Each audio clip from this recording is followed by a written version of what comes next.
Bismillahirrahmanirrahim. Assalamualaikum warahmatullahi wabarakatuh. Perkenalkan, nama saya Nurul Amini, NIM 2020-122371. Pada kesempatan kali ini, saya ingin membahas apa saja tantangan-tantangan yang saya hadapi pada masa sekarang tentang masalah-masalah alam atau lingkungan sekitar. Di dalam lingkungan bermasyarakat, pasti ada masalah-masalah tentang alam dan lingkungan sekitar. Ada dua faktor yang menyebabkan timbulnya masalah-masalah alam atau di lingkungan sekitar. Yang pertama, karena alam itu sendiri, dan yang kedua itu karena tangan manusia. Contoh dari masalah alam atau lingkungan yang disebabkan oleh alam itu sendiri, yaitu ketika suatu daerah diguyur hujan yang sangat lebat dan berlangsung lama, itu dapat menyebabkan banjir. Kemudian, contoh dari masalah alam atau lingkungan yang disebabkan ulah tangan manusia.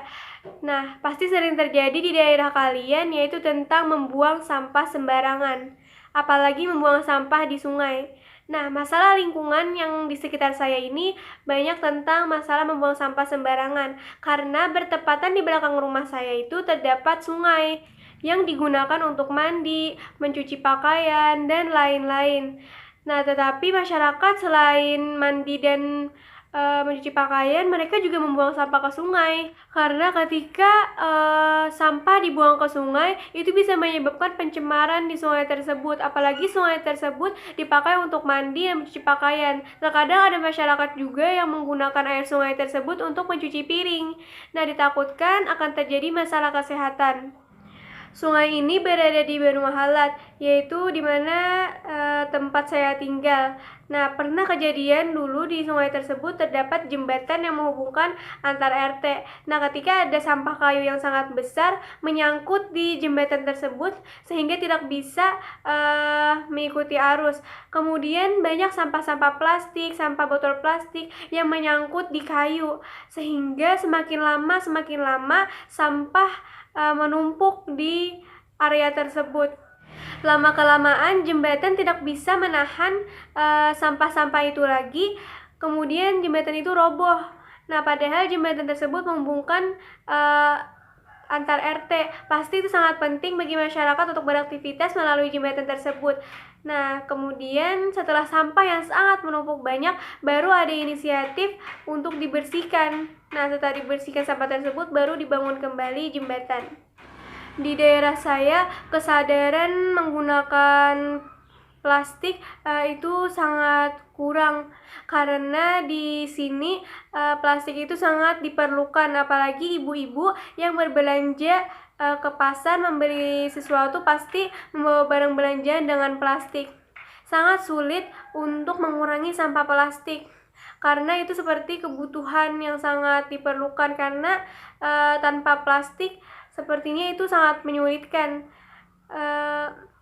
Padahal kita kan bisa menggunakan alternatif lain seperti tas, kain, ya, tetapi mereka ingin menggunakan yang simple.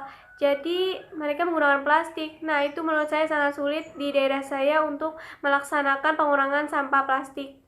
Masalah alam yang terjadi di lingkungan sekitar saya yang kedua yaitu banjir. Banjir di lingkungan saya bukan karena sampah-sampah yang ada di sungai, tetapi karena hujan lebat yang mengguyur area pegunungan, sehingga air dari pegunungan tersebut mengalirkan ke sungai Banu Mahalat, sehingga rumah-rumah yang ada di daerah-daerah sini itu terendam banjir. Tetapi rumah yang sedikit berjauhan dan tinggi dari sungai itu tidak terendam banjir.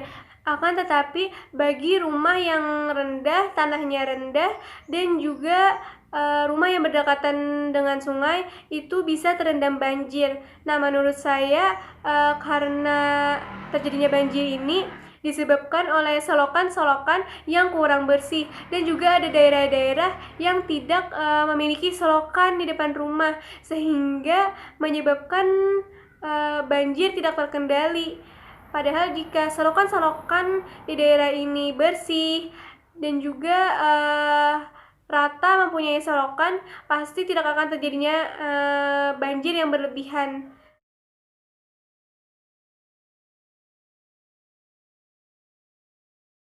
Nah, solusi yang pertama yaitu untuk masalah membuang sampah sembarangan, yaitu membuang sampah di sungai. Nah, solusinya yaitu dengan menyediakan satu tong sampah di setiap satu buah rumah. Nah, kemudian ada para petugas pengangkut sampah yang mengambil sampah-sampah di tong tersebut bisa di pagi hari atau di sore hari. Nah, para masyarakat bisa membayar 10.000 dalam 1 bulan untuk gaji para petugas yang mengambil sampah tersebut. Dengan menyediakan satu tong sampah di setiap satu buah rumah, itu bisa mengurangi masyarakat membuang sampah sembarangan, terutama mengurangi masyarakat membuang sampah di sungai. Nah, solusi yang kedua, masyarakat bisa melaksanakan kerja bakti dan gotong royong untuk membersihkan lingkungan sekitar. Itu bisa dilaksanakan 1 kali dalam sebulan, itu pun sudah cukup agar lingkungan tetap terjaga kebersihannya. Selokan-selokan juga bisa dibersihkan supaya tidak tersumbat sehingga bisa mengalirkan air apabila terjadi banjir ataupun hujan lebat. Solusi yang ketiga, ketika ada acara-acara peringatan hari besar seperti acara 17 Agustus, itu Ketua RT bisa melaksanakan perlombaan lingkungan sehat, bukan hanya lomba-lomba seperti naik pinang atau makan kerupuk. Lomba lingkungan sehat itu juga sangat berpengaruh bagi kebersihan lingkungan. Nah, misalnya siapa rumah dan lingkungannya yang paling bersih, maka akan mendapatkan hadiah. Nah, hadiah tersebut bisa peralatan kebersihan sehingga masyarakat termotivasi dan bersemangat dalam membersihkan lingkungan. Nah, sehingga tumbuhlah kesadaran-kesadaran terhadap kebersihan dan kesehatan lingkungan. Solusi untuk masalah tentang banjir di lingkungan saya itu bisa membangun solokan-solokan bagi daerah-daerah yang belum mempunyai solokan. Dan juga seperti solusi yang pertama tadi, yaitu kerja bakti atau gotong royong dalam membersihkan solokan-solokan supaya solokan tidak tersumbat dan bisa mengalirkan air atau menampung air apabila ada terjadi banjir ataupun hujan lebat. Sampai di sini penjelasan dari saya. Mohon maaf apabila ada salah kata. Terima kasih. Wassalamualaikum warahmatullahi wabarakatuh.